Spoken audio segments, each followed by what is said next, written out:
2026 നിയമസഭാ തെരഞ്ഞെടുപ്പിന്റെ ചൂടൊന്നാറിയിരിക്കുന്നു. UDF ഭരണത്തിലേക്ക് തിരിച്ചെത്തിയിരിക്കുന്നു.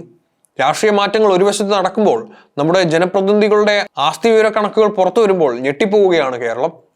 സേവനത്തിന്റെ രാഷ്ട്രീയത്തിൽ നിന്ന് സമ്പത്തിന്റെ രാഷ്ട്രീയത്തിലേക്ക് കേരളം മാറുന്നുണ്ടോ? തെരഞ്ഞെടുപ്പ് നിരീക്ഷണ സംഘടനകളുടെ ഏറ്റവും പുതിയ റിപ്പോർട്ട് പ്രകാരം 140 അംഗ സഭയിൽ 93 പേരും ഔദ്യോഗികമായി കോടീശ്വരന്മാരാണ്. 2021 ഈ സംഖ്യ 75 ആയിരുന്നു. വെറും 5 വർഷം കൊണ്ടാണ് 75-ൽ നിന്ന് 93-ലേക്ക് ഉയർന്നത്. അതായത് സഭയുടെ 66% പേരും കോടീശ്വരന്മാരായി മാറിക്കഴിഞ്ഞു. സാധാരണക്കാരന്റെ വേദനകൾ ചർച്ച ചെയ്യേണ്ട നിയമസഭ ഇന്ന് കോടീശ്വരന്മാരുടെ ഒരു ക്ലബ്ബായി മാറിക്കഴിഞ്ഞു. 2026 നിയമസഭയിലെ സമ്പന്നരിൽ ഒന്നാമനെന്ന കിരീടം ഇന്ന് ആലപ്പുഴയുടെ മണ്ണിൽ നിന്നുള്ള ഒരാൾക്ക് സ്വന്തമാണ്. കുട്ടനാട് മണ്ഡലത്തിൽ നിന്ന് കേരള കോൺഗ്രസ് സ്ഥാനാർത്ഥിയായി മത്സരിച്ച് വിജയിച്ച റെജി ചെറിയാൻ. തന്റെ സത്യവാങ്മൂലത്തിൽ അദ്ദേഹം വെളിപ്പെടുത്തിയ ആസ്തി ഏകദേശം 218 കോടി രൂപയാണ്. കേരള നിയമസഭയുടെ ചരിത്രത്തിൽ തന്നെ ഇത്രയും വലിയൊരു തുക സത്യവാങ്മൂലത്തിൽ രേഖപ്പെടുത്തിയ മറ്റൊരു MLA ഉണ്ടാകാൻ സാധ്യത കുറവാണ്. NCP നേതാവായിരുന്ന തോമസ് കെ തോമസിനെ പരാജയപ്പെടുത്തിയാണ് റെജി ചെറിയാൻ നിയമസഭയിൽ എത്തുന്നത്. അദ്ദേഹത്തിന്റെ സമ്പത്തിന്റെ ഭൂരിഭാഗം ഭൂമിയും കെട്ടിടങ്ങളുമാണ്. 200 കോടിയോളം രൂപയുടെ വാണിജ്യ കെട്ടിടങ്ങളാണ് അദ്ദേഹത്തിന്റെ പ്രധാന കരുത്ത്. കുട്ടനാട്ടിന്റെ ടൂറിസം സാധ്യതകൾ പരമാവധി പ്രയോജനപ്പെടുത്തുന്ന ഒരു ബിസിനസ് പശ്ചാത്തലം അദ്ദേഹത്തിനുണ്ട്. ഹൗസ് ബോട്ടുകൾ, സ്പീഡ് ബോട്ടുകൾ തുടങ്ങി ജലഗതാഗത മേഖലയിലെ നിക്ഷേപങ്ങൾ കുട്ടനാട്ടിൽ അദ്ദേഹത്തിന്റെ സാമ്രാജ്യം എത്രത്തോളം വലുതാണെന്ന് തെളിയിക്കുന്നു.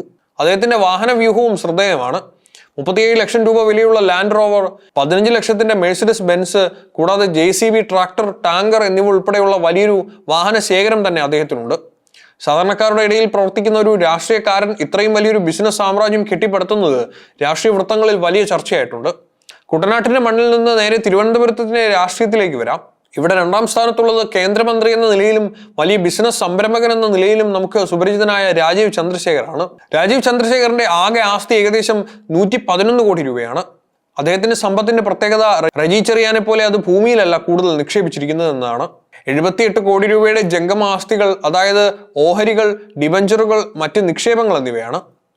അദ്ദേഹത്തിന്റെ പ്രധാന സമ്പാദ്യം ഇവയാണ്. 15 കോടിയുടെ സ്ഥാവര സ്വത്തും അദ്ദേഹത്തിനുണ്ട്.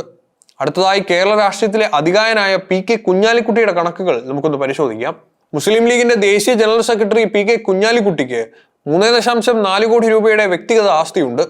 എന്നാൽ കുടുംബത്തിന്റെ ആകെ ആസ്തി നോക്കുമ്പോൾ ഏകദേശം 4.20 കോടി രൂപയാണ്. ഇതിൽ 2.36 കോടി രൂപയുടെ സ്ഥാവക സ്വത്തുക്കളും ഉൾപ്പെടുന്നു. കഴിഞ്ഞ കുറച്ച് വർഷങ്ങളായി അദ്ദേഹത്തിന്റെ ആസ്തിയിൽ വലിയ മാറ്റങ്ങൾ വന്നിട്ടില്ലെങ്കിലും സഭയിലെ സമ്പന്നരുടെ പട്ടികയിൽ അദ്ദേഹം മുൻനിരയിൽ തന്നെയുണ്ട്. സമ്പന്നത ഒരു കുറ്റമല്ല. കഠിനാധ്വാനം കൊണ്ട് സമ്പാദിച്ച സ്വത്തുക്കൾ രാഷ്ട്രീയക്കാർക്കും ഉണ്ടാകാം.